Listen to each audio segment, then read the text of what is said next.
ഇന്ന് തന്നെ ഡൗൺലോഡ് ചെയ്യൂ. കാണൂ നിങ്ങളുടെ ഫേവറേറ്റ് ഷോസ്. ഒന്ന് മനസ്സിലുറപ്പിച്ചോളൂ, കളരിക്കൽ തറവാട്ടിലെ അടുത്ത തലമുറയ്ക്ക് ജന്മം നൽകുന്നത് അതേ പെൺകുട്ടി തന്നെയായിരിക്കും. നിശ്ചയം. ഭഗവാനെ,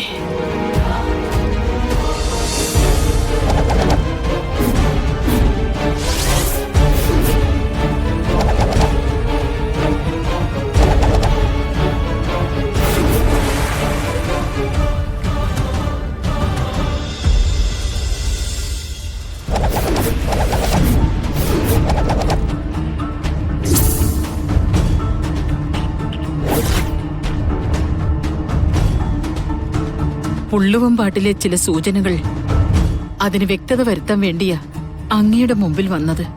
സരസ്വതി അമ്മയുടെ നീണ്ടകാലത്തെ പ്രാർത്ഥനകൾ ദൈവം സ്വീകരിച്ചു എന്നതിന് തെളിവാണ് ആ വരികൾ. കളരിക്കൽ തറവാടിനെ ഗ്രസിച്ചിരിക്കുന്ന ആ നാഗശാപം, ആ ശാപം തന്ന കുടുംബത്തിലെ ഒരു പെൺകുട്ടിയിലൂടെ മാറണം. അതാണ് നിയോഗം. ശാപം തന്ന ബ്രാഹ്മണ കുടുംബത്തെ സംബന്ധിച്ച് ഞങ്ങൾക്കാർക്കും ഒന്നും അറിയില്ല. അന്വേഷിച്ചു പോകാൻ കൃത്യമായ പേരുകളുമില്ല. സരസ്വതിയമ്മേ, ഈശ്വരഹിതമെന്ന് പറയുന്നത് നമ്മൾ തേടി പോകേണ്ടതല്ല, നമ്മളെ തേടി വരുന്നതാണ്. വിധിവിഹിതങ്ങളെല്ലാം അതുപോലെ തന്നെ സംഭവിച്ചിരിക്കണം. സൂചനകൾ അനുസരിച്ച് ശാപം തന്ന ആ കുടുംബത്തിലെ രക്ഷകയായ പെൺകുട്ടിയാണ് കൊച്ചുമകന്റെ ഭാര്യയായി കളരിക്കൽ തറവാട്ടിലേക്ക് എത്തേണ്ടത്. അതങ്ങനെ തന്നെ സംഭവിച്ചിരിക്കും. ആ പെൺകുട്ടി കളരിക്കൽ തറവാട്ടിലേക്ക് വധുവായി കയറുന്നതോടെ നൂറ്റാണ്ടുകളായി അനുഭവിച്ചുകൊണ്ടിരിക്കുന്ന ശാപ പരമ്പര തന്നെയാണ് അവസാനിക്കുക.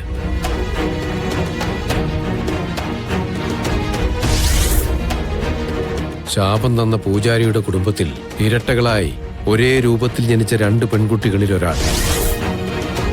നാഗപ്രീതിയുടെ ഉച്ചസ്ഥായിയിലാണ് ആ കുട്ടിയുടെ ജാതകം. അവൾ തിരിച്ചറിയാത്ത അതിവിശിഷ്ടമായ കഴിവുകളോടെ അവൾ എവിടെയോ ഉണ്ട്. ഞാൻ എങ്ങനെയാ കുട്ടിയുടെ അടുത്തെത്തും?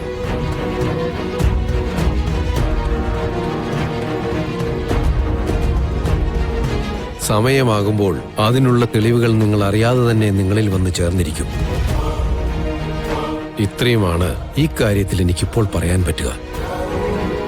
ഒന്ന് മനസ്സിലുറപ്പിച്ചോളൂ, കളരിക്കൽ തറവാട്ടിലെ അടുത്ത തലമുറയ്ക്ക് ജന്മം നൽകുന്നത് അതേ പെൺകുട്ടി തന്നെയായിരിക്കും. നിശ്ചയം. ഭഗവാനെ,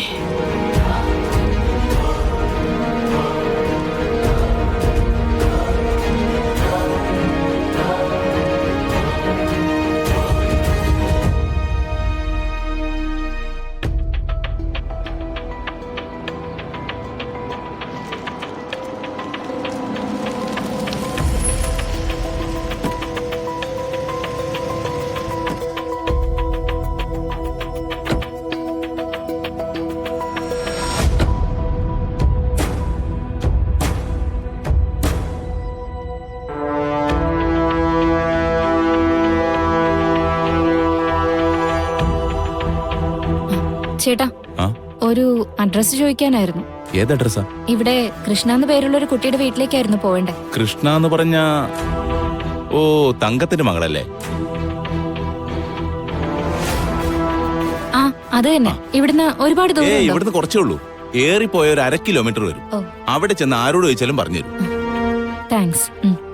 അല്ല, നിങ്ങൾ എവിടുത്തുകാരാ? ഞങ്ങള് എറണാകുളത്തുനിന്നാ വരുന്നത്. ശരിയെന്നാ, പോട്ടെ.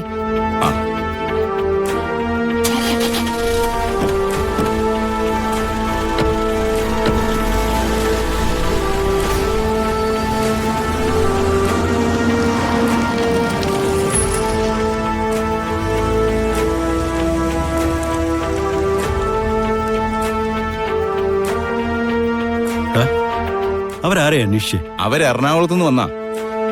നമ്മുടെ കൃഷ്ണയില്ലേ, തങ്കത്തിന്റെ മോള്, അവൾ അന്വേഷിച്ചാ വന്ന്. എറണാകുളത്തുനിന്നോ? എന്തു പറ്റി? ഒന്നുമില്ല. ശരി. ശരി.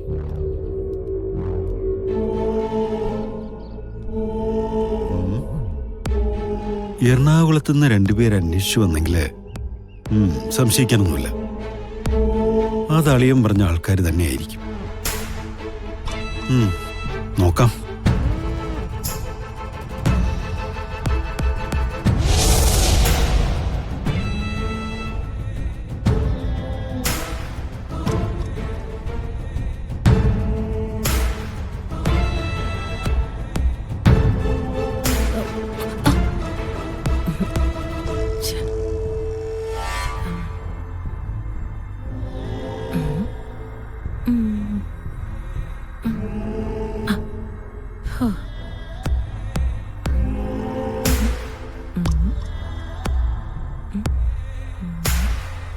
പാമ്പ്